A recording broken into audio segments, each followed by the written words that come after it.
بسم الله الرحمن الرحيم. الرحمن علم القرآن.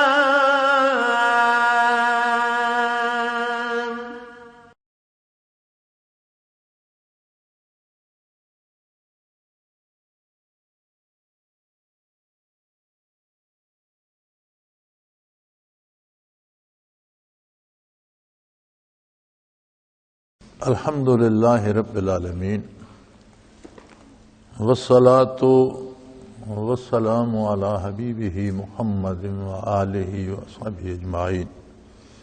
اعوذ باللہ من الشیطان الرجیم. بسم اللہ الرحمن الرحیم. ان عدت الشہور عند اللہ 12 شہرا فی کتاب اللہ یوم خلق السماوات والارض منہا 4 حرم ذالک الدین القیم فلا تظلموا فیہن انفسکم وقاتلوا المشرکین کافۃ کما یقاتلونکم کافۃ واعلموا ان اللہ مع المتقین. انما النسیء زیادۃ فی الکفر یضل بہ الذین کفروا یحلونہ عاما ویحرمونہ عاما لیعاتوا عدۃ ما حرم اللہ فیحلوا ما حرم اللہ زین لهم سوء اعمالهم واللہ لا یهدی القوم الکافرین. اللہم سبحانک لا علم لنا الا ما علمتنا انک انت العلیم الحکیم. مولاي صل وسلم دائما ابدا على حبیبک خیر الخلق کلہم.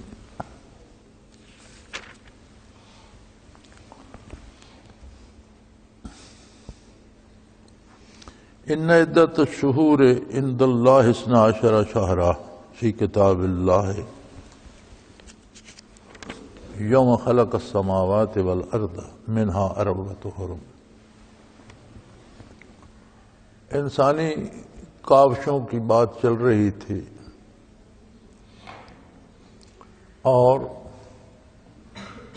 احبار و رہبان کی بات چل رہی تھی کہ یہ رسومات ایجاد کر کے دین سے دنیا کمانے کا ہیلا کرتے ہیں جو لوگوں کی گمراہی کا سبب بن جاتا ہے، اور لوگ انہی اپنا حاجت روا اپنا مشکل کشا سمجھ لیتے ہیں اور اللہ کو چھوڑ دیتے ہیں، تو بدعات خرافات آ جاتی ہیں اور دین رخصت ہو جاتا ہے.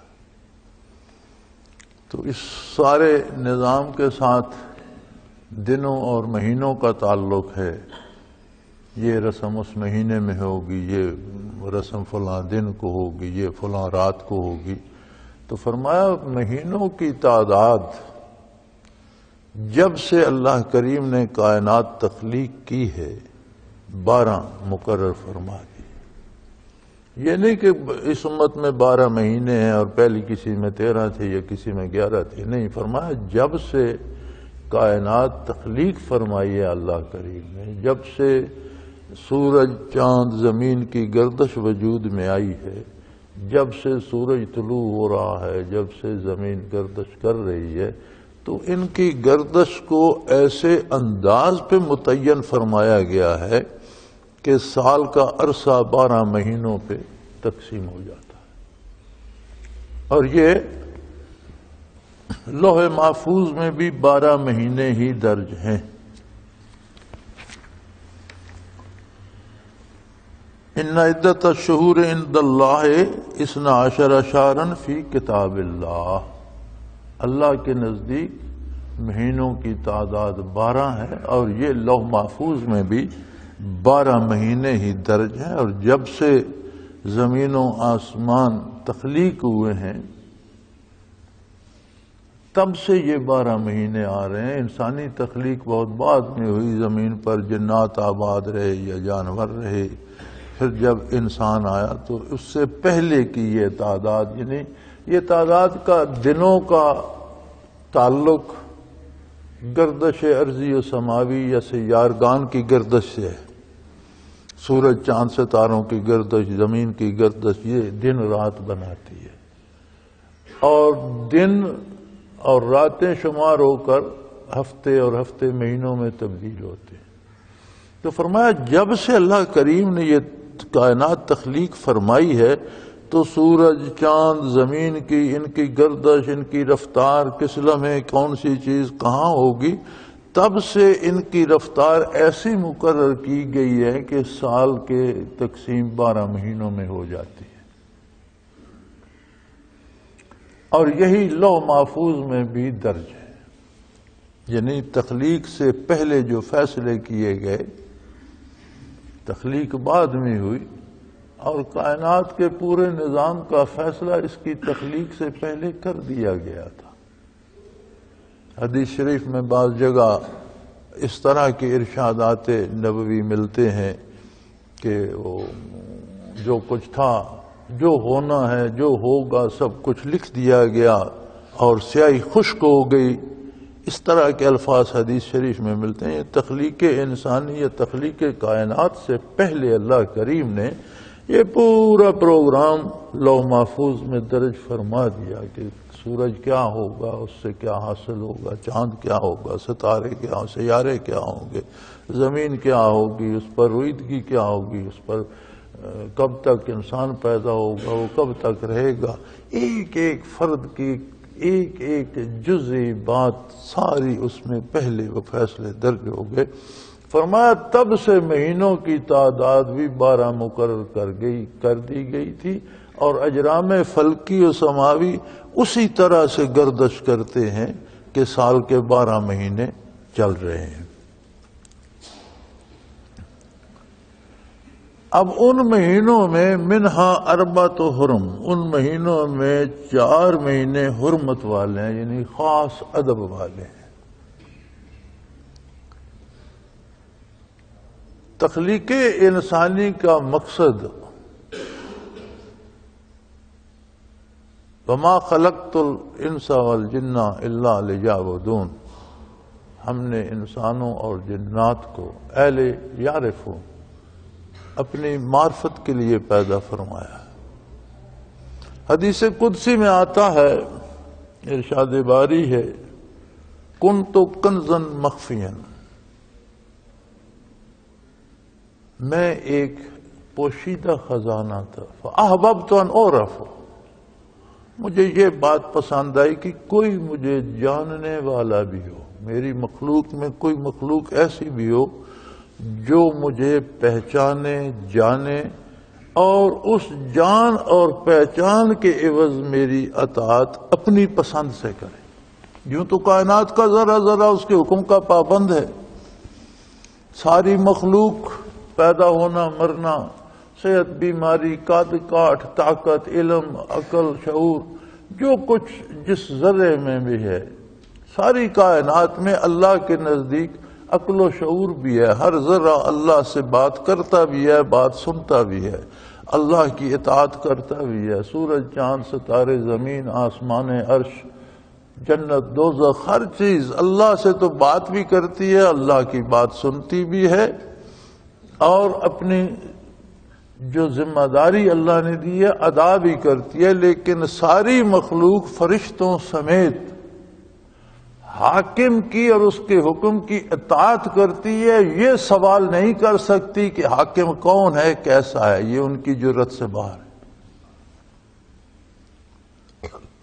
حکم کے تابع ہیں سب، حاکم کون ہے، کیسا ہے، یہ سوال مخلوق میں سے کوئی نہیں کر سکتا۔ تو اللہ کریم فرماتے ہیں میری ذات ایسی تھی جیسے کوئی پوشیدہ خزانہ ہوتا ہے کہ حکم کی اطاعت تعمیل ارشاد ہو رہی ہے، لیکن حکم کس کا ہے، وہ ہستی کیسی ہے، اس کی شان کیا ہے، اس کی ذات کیسی ہے، اس کی صفات کیا ہیں، اس کی ضرورت کسی کو نہ تھی۔ فاحببت ان اعرف، میں نے یہ بات پسند فرمائی کہ مخلوق میں کوئی ایک تو ایسی مخلوق ہونی چاہیے جو مجھے پہچانے بھی۔ یہ ساری مخلوق ذرہ ذرہ، پتا پتا، بغیر مجھے جانے میری اطاعت، میرے حکم کی اطاعت کر رہا ہے۔ کہ ایک مخلوق ایسی بھی ہونی چاہیے جو مجھے پہچانے، میری عظمت سے آشنا ہو، اور پھر اس کا دل فیصلہ کرے کہ نہیں، اس ہستی کے سامنے سر بسجود ہونا چاہیے، اس کی نافرمانی نہیں کرنی، اس کا فرمان بصر و چشم قبول کرنے کو ایسی مخلوق بھی ہو. فخلقت الخلق، میں نے اس مخلوق کو پیدا کر دیا، انسان کو پیدا کر دیا.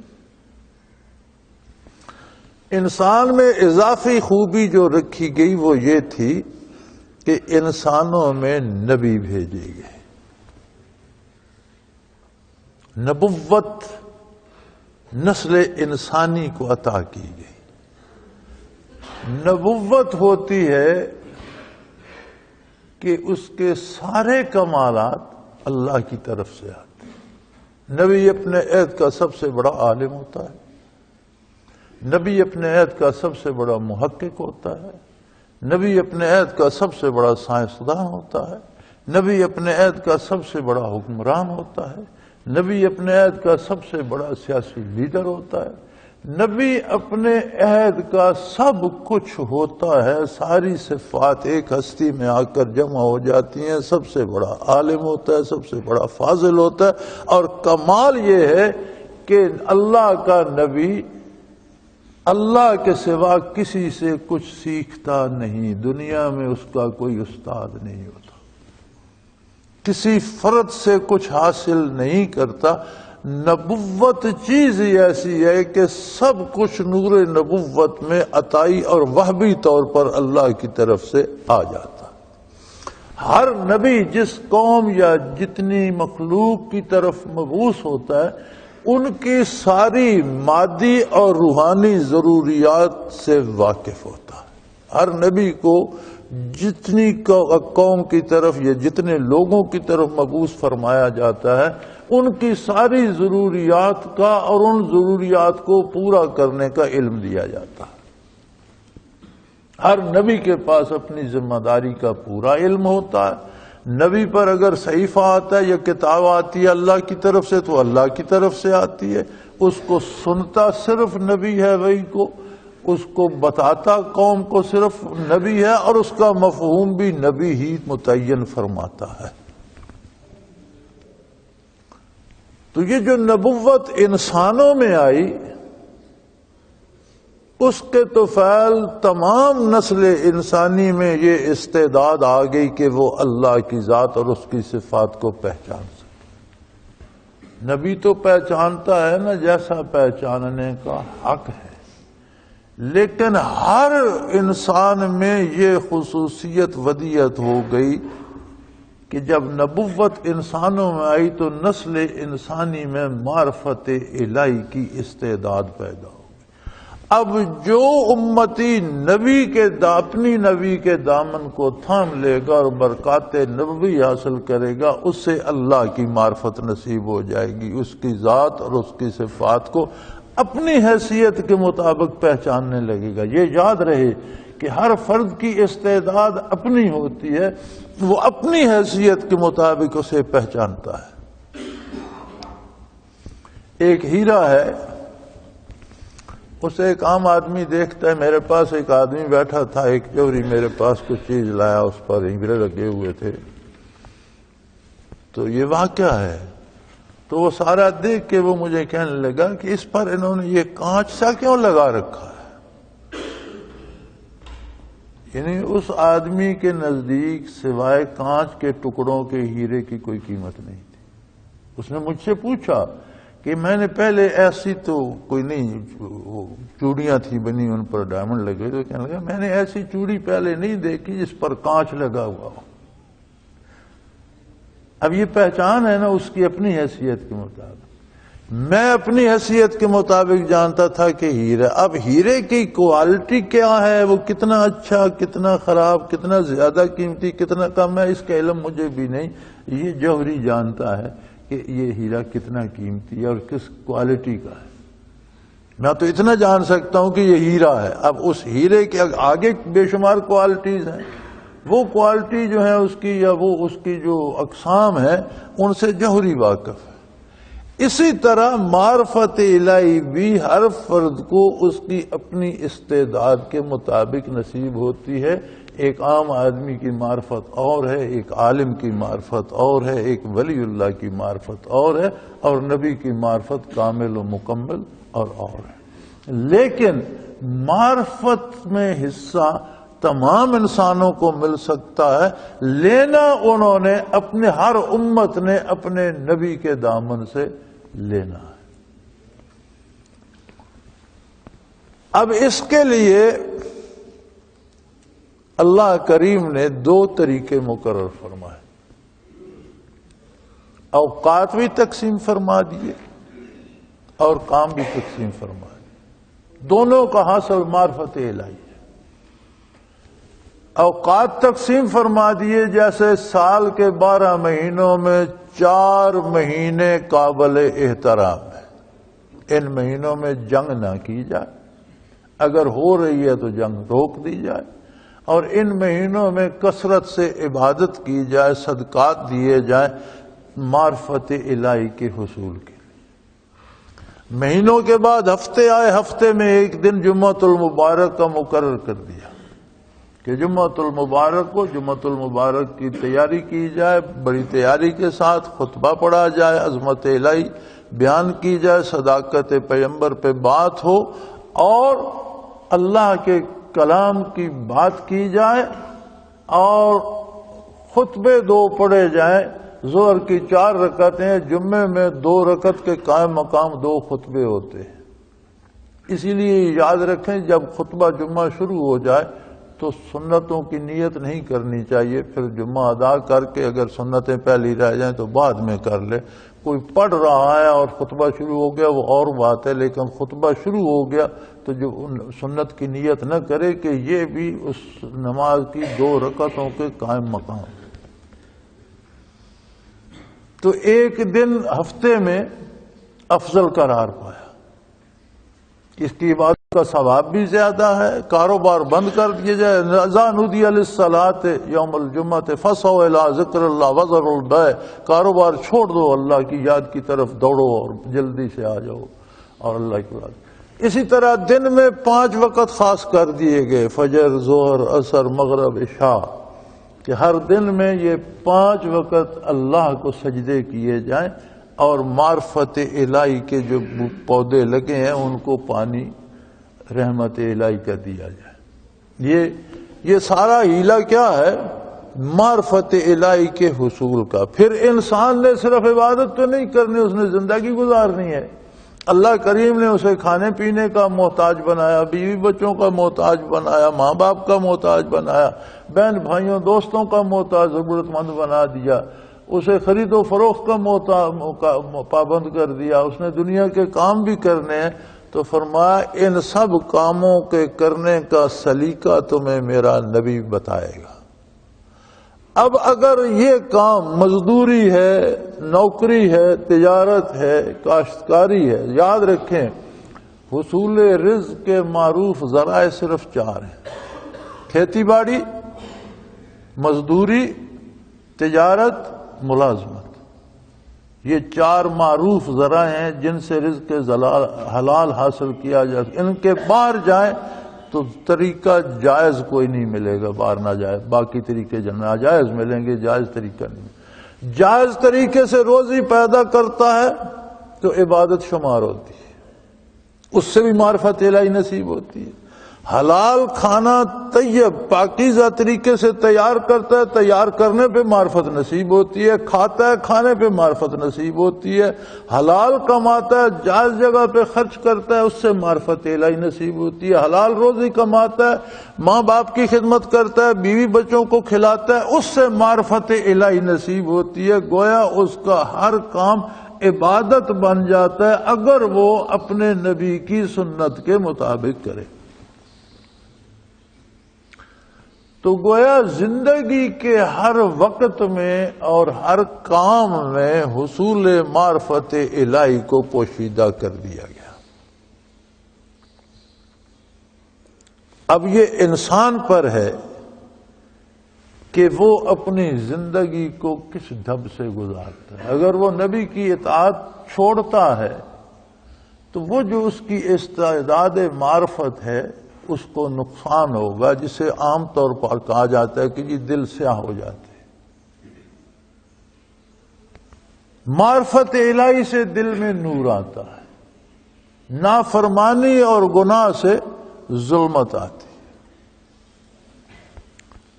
تو اس طرح سے جس طرح سے دن کے اوقات تقسیم کیے گئے، جس طرح ہفتے میں ایک دن، اسی طرح سال میں 3 مہینے رکھے گئے کہ ان میں جنگ و جدل چھوڑ دیا جائے، امن ہو اور ہر بندہ عبادات میں کوشاں کرے۔ سال میں یہ 4 مہینے ہیں، شوال، ذوالقعدہ، ذی الحج، 3 مہینے مسلسل ہیں۔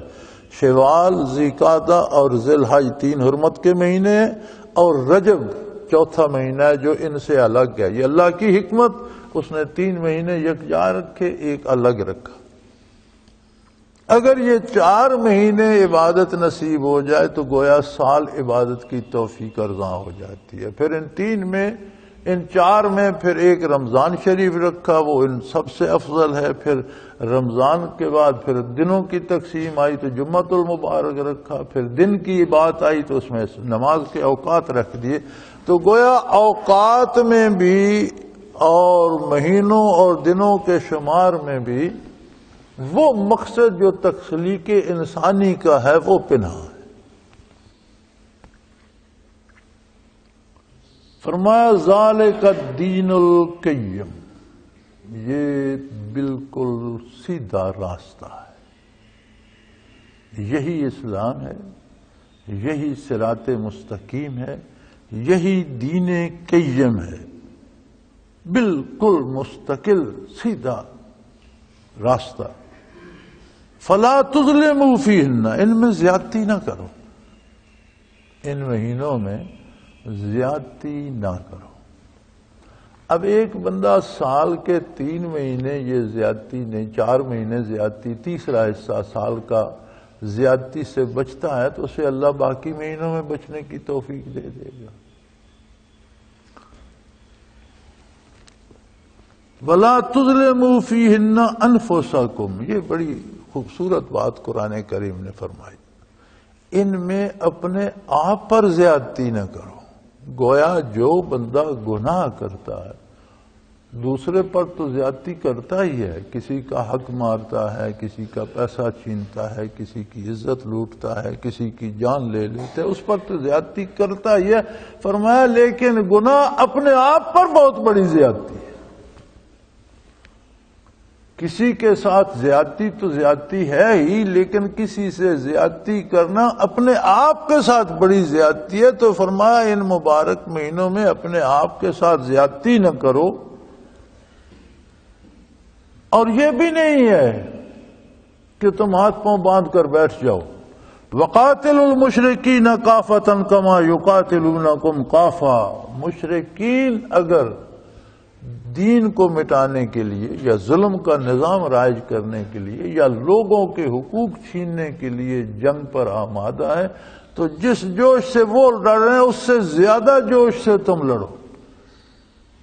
اور یہ اجازت صرف اس امت مرحومہ کو، حضور اکرم صلی اللہ علیہ وسلم کی امت کو دی گئی۔ پہلی امتوں میں یہ اجازت نہیں تھی، لیکن اس امت میں قانون یہ دیا اللہ کریم نے کہ تم جنگ شروع نہ کرو، ہو رہی ہے تو روک دو، لیکن اگر مشرک باز نہ آئے تو پھر تمہیں بھی اجازت ہے کہ حرمت کے مہینوں میں بھی ان کا مقابلہ کرو۔ یہ نہیں کہ امت بیٹھی قتل ہو جائے اور آپ حرمت کا مہینہ دیکھتے رہیں۔ اگر مشرک زیادتی کریں تو پھر تم بھی ان سے مقابلہ کرو، اور اس شدت سے کرو، ان سے زیادہ شدت سے کرو۔ لیکن ایک بات یاد رکھو، بات آ گئی جنگ کی۔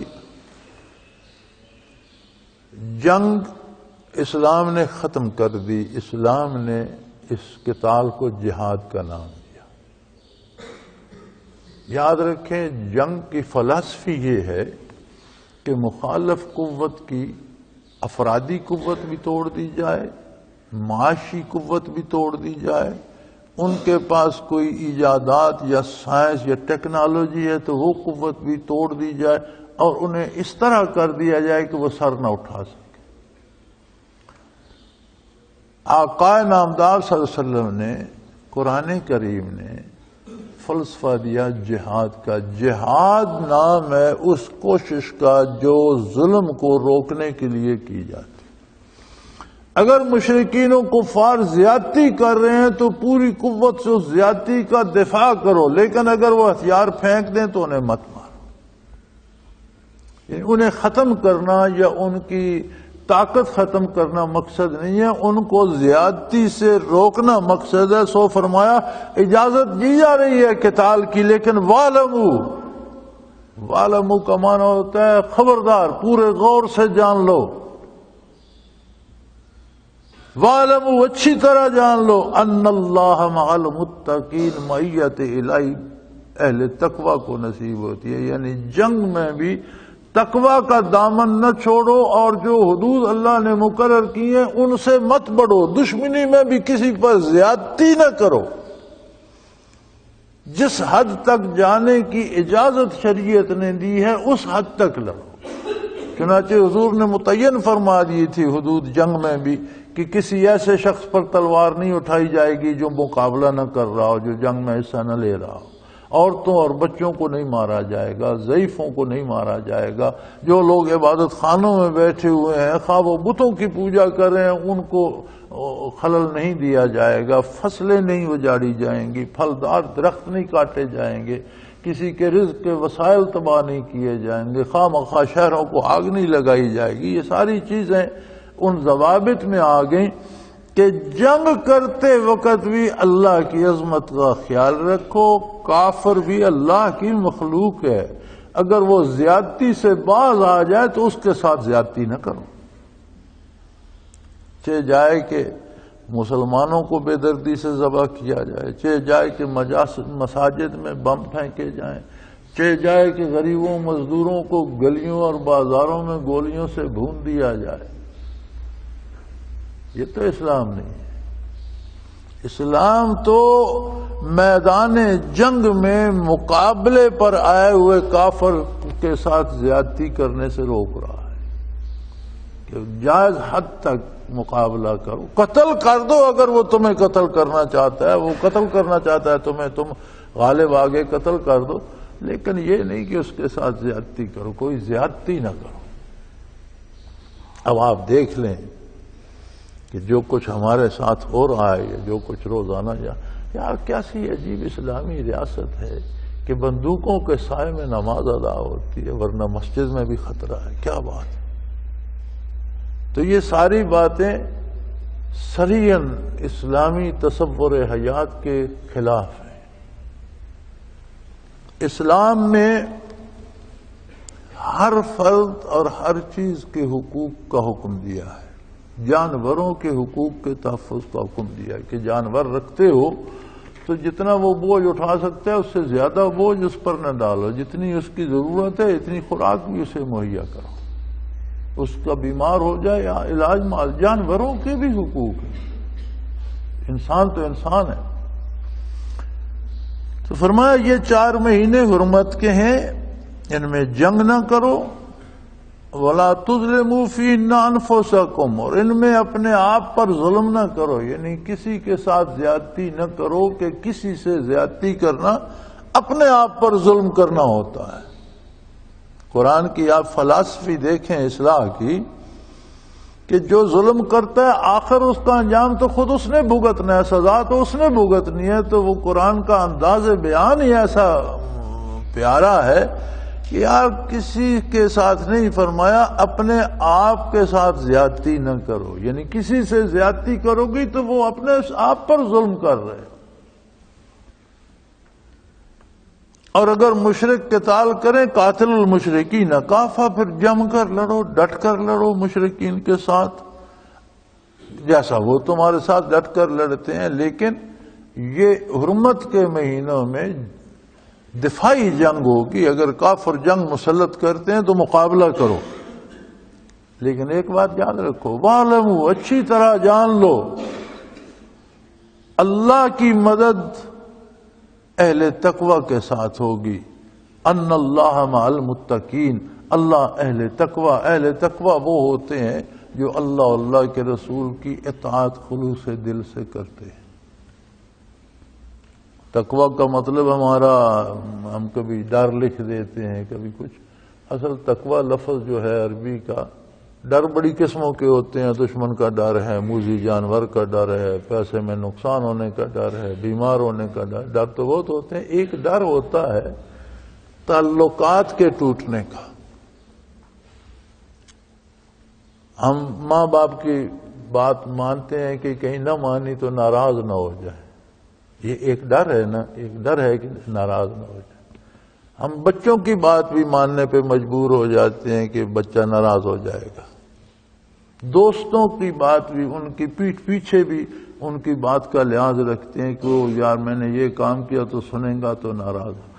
یہ رشتہ جب اللہ کے نبی سے ہو جائے کہ میری یہ بات کرنے سے یا میرے یہ کام کرنے سے کہیں میرا اللہ اور میرا حبیب صلی اللہ علیہ وسلم ناراض نہ ہو جائے، رشتے میں دراڑ نہ آ جائے، یہ نسبت اگر اللہ کے رسول سے ہو جائے تو اسے تقویٰ کہتے ہیں۔ یہ اندیشہ، یہ ڈر کہ میری اس بات، میری اس حرکت سے اللہ کریم یا اللہ کا حبیب ناراض نہ ہو جائے، یہ کیفیت آ جائے تو اسے تقویٰ کہتے ہیں۔ تو فرمایا کافروں سے بھی لڑو تو ایک حد تک، جتنی وہ زیادتی کریں اتنی ان کے ساتھ جواباً کرو، ان پر اس سے زیادہ زیادتی نہیں کر سکتے، اس لیے کہ اللہ اہل تقویٰ کے ساتھ ہے، اللہ کی مدد اہل تقویٰ کے ساتھ ہے، پرہیزگاروں کے ساتھ ہے، ان لوگوں کے ساتھ ہے جو اللہ کی رضا کے خلوص دل سے طالب ہوتے ہیں۔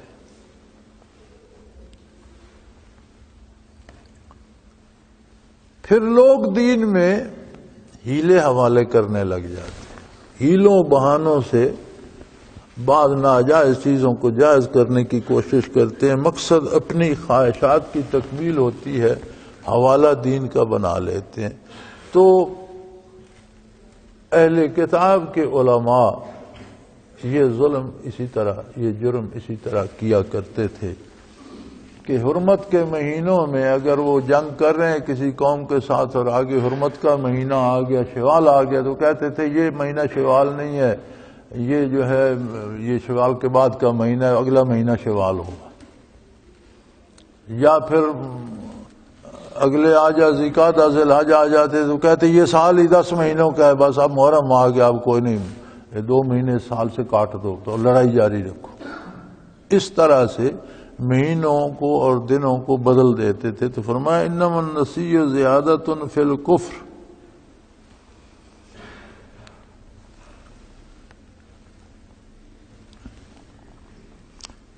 کہ یہ مہینوں کو ہٹا دینا، آگے پیچھے کرنا جو ہے، یہ کفر میں زیادتی کا سبب بنتا ہے۔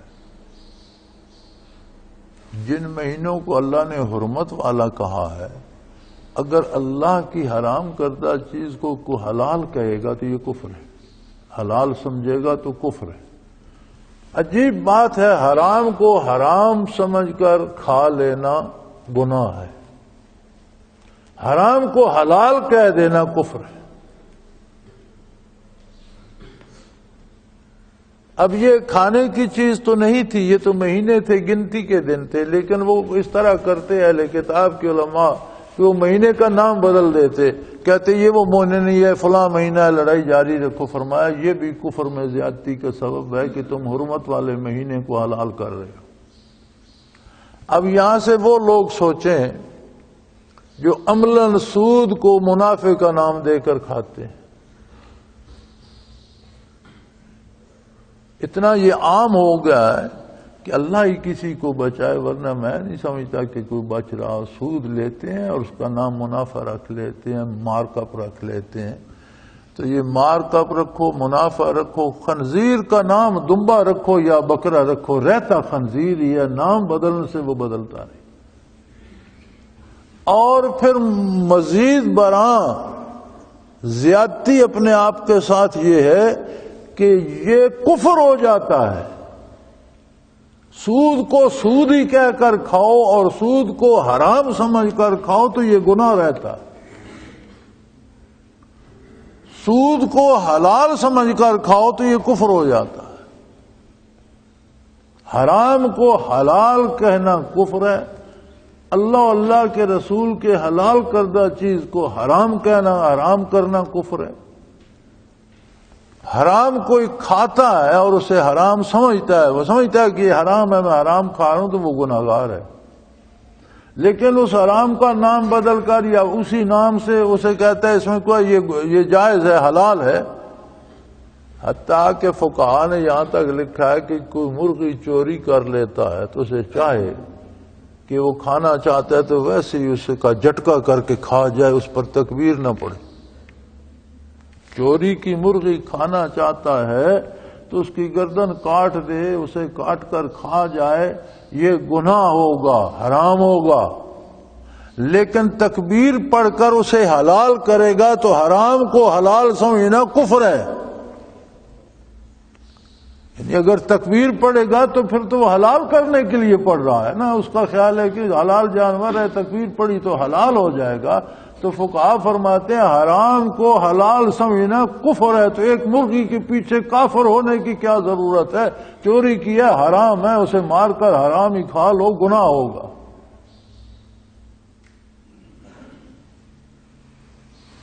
تو اللہ اور اللہ کے رسول صلی اللہ علیہ وسلم کی حرام کردہ چیزوں کو حلال جاننا کفر ہے، حلال کردہ چیزوں کو ویسا ہی حرام سمجھنا کفر ہے۔ تو فرمایا اب یہ دیکھ لیں کہ یہ مہینوں میں وہ آگے پیچھے کرتے تھے، فرمایا یہ آگے پیچھے کرنا مہینوں کا یہ کفر میں زیادتی کا سبب ہے، مزید کفر میں پڑتے جا رہے ہو اور تاریکی پہ تاریکی بڑھاتے جا رہے ہو۔ یضل بہ الذین کفروا،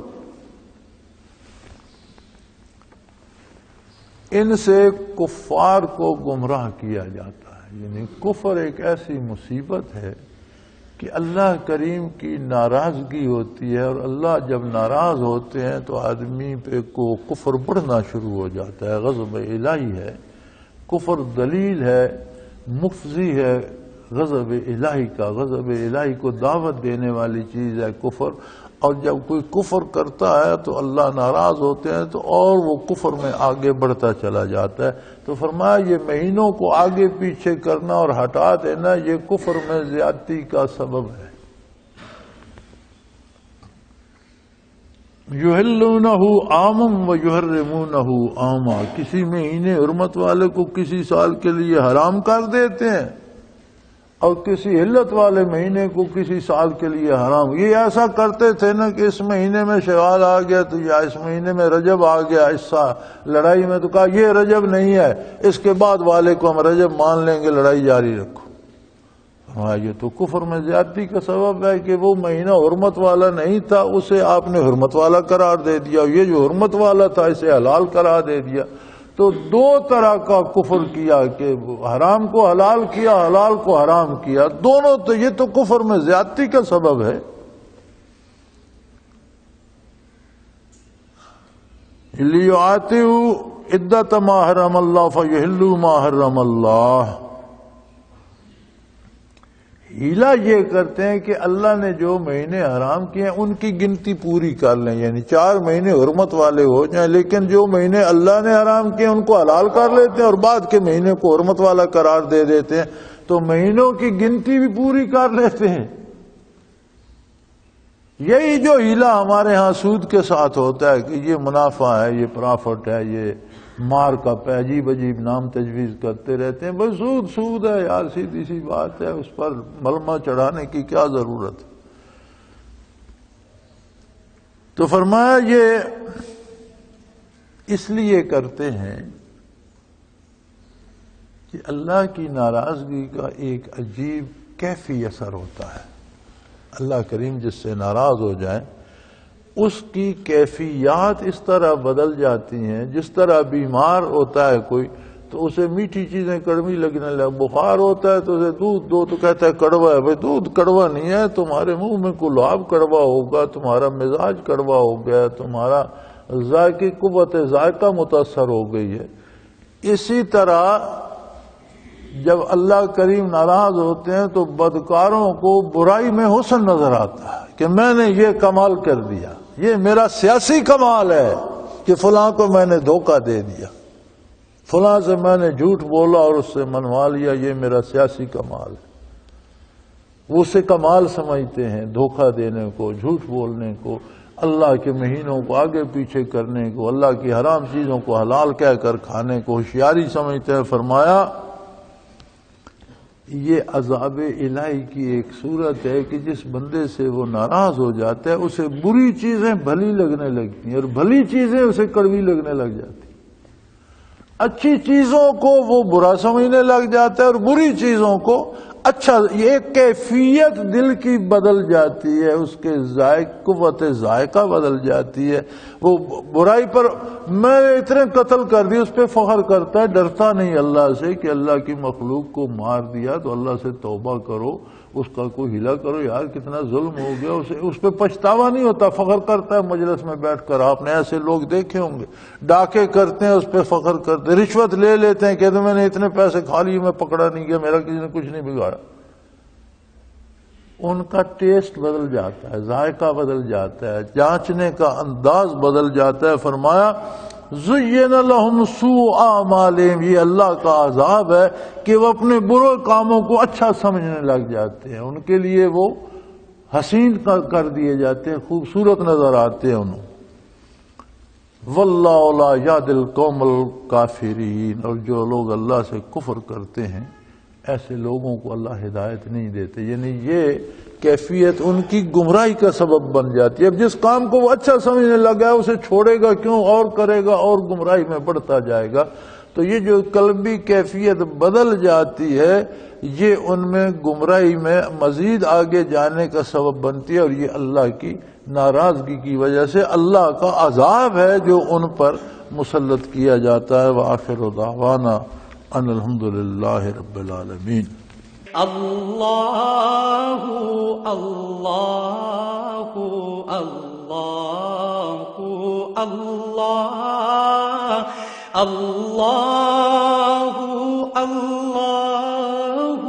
اللہ اللہ۔ حضرت امیر محمد اکرم آبان مد ظلہ العالی دارالعرفان منارہ ضلع چکوال میں سالہ سال سے قرآن و حدیث کے اوپر خطابات کر رہے ہیں اور سلسلہ نقشبندیہ اویسیہ کے مطابق لوگوں کو ذکر الہی کی تربیت دے رہے ہیں۔ وہ قرآن پاک کی تفسیر ترتیب وار بیان کر رہے ہیں۔ تفسیر قرآن کو وہ موجودہ ملکی اور بین الاقوامی حالات کے مطابق بیان کرتے ہیں۔ موٹر وے سے کلر کہار کے انٹرچینج سے نکلتے ہوئے کلر کہار کی جھیل سے ہوتے ہوئے میانی، بوچھال اور نور پور سے گزرتے ہوئے دارالعرفان منارہ پہنچ سکتے ہیں۔ حضرت امیر محمد اکرم آبان نے بچیوں اور بچوں کی دینی اور دنیاوی تعلیم کے لیے سقارہ اکیڈمی کے نام سے ایک درسگاہ بھی قائم کی ہے، جس کا افتتاح ملک پاکستان کے صدر جنرل محمد ضیاء الحق نے اپنے دست مبارک سے کیا تھا۔ وہ تمام احباب جو اسلام کی طلب رکھتے ہیں ان سے گزارش ہے کہ دارالعرفان منارہ ضلع چکوال میں امیر محمد اکرم آبان صاحب کے خطابات سے مستفید ہوں۔ وہ ہر جمعے کو نماز سے پہلے بیان فرماتے ہیں۔ ہر ماہ کی پہلی اتوار کو ماہانہ اجتماع ہوتا ہے جس میں آپ خصوصی خطاب فرماتے ہیں اور پاکستان کے چاروں صوبوں سے احباب اس اجتماع میں شرکت کرتے ہیں۔ اس کے علاوہ یہاں سال میں 2 مرکزی اجتماعات بھی ہوتے ہیں، ایک رمضان المبارک میں اعتکاف کا اجتماع اور دوسرا جولائی اور اگست میں 40 دن کا اجتماع ہوتا ہے جس میں روحانی تربیت کی جاتی ہے۔ اپنا خون سیماب دے کر اتنا ہم کر جائیں گے، نام آقا کا چمن میں پھر رقم کر جائیں گے۔